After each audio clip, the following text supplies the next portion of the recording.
After reading Peter Attia's Outlive, I tried to implement interval workouts, mostly with the goal to increase my VO2 max. I also began running at age 11, strength training at about age 12.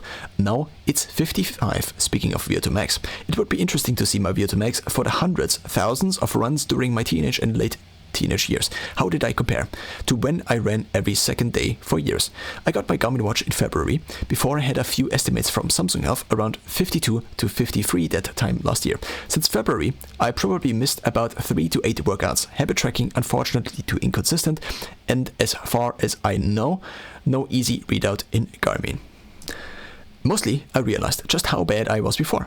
I recently replaced outside bike rides with air biking indoors. No lights, no traffic, just going standardized.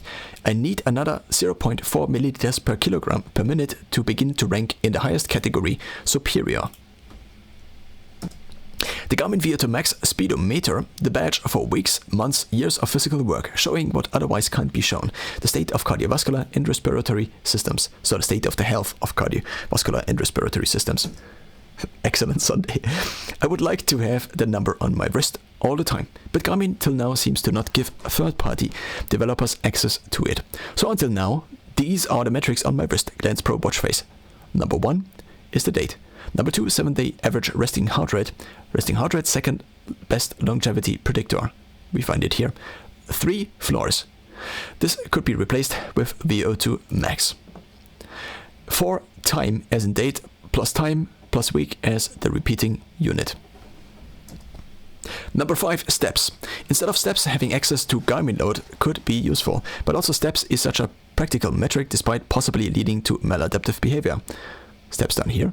6, activity calories, no basal rate. Incentivizes probably best daily physical effort. 2 options for a very simplified life clock. 1, based on VO2 max. Since the highest numbers approach 100, one could see the current VO2 max may be scaled to age as the predicted lifespan, or health span, in my case 55 safe years. 2, based on resting heart rate.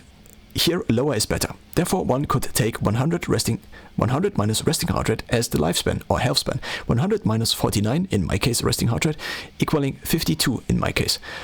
One neat idea would be to calculate remaining days left of live based on preferably than VO2 max. Example, Garmin VO2 max estimate is 55. 55 multiplied by 365 days, equaling 20,075. Then minus lived days, let's say 10,000, remaining days, 10,075.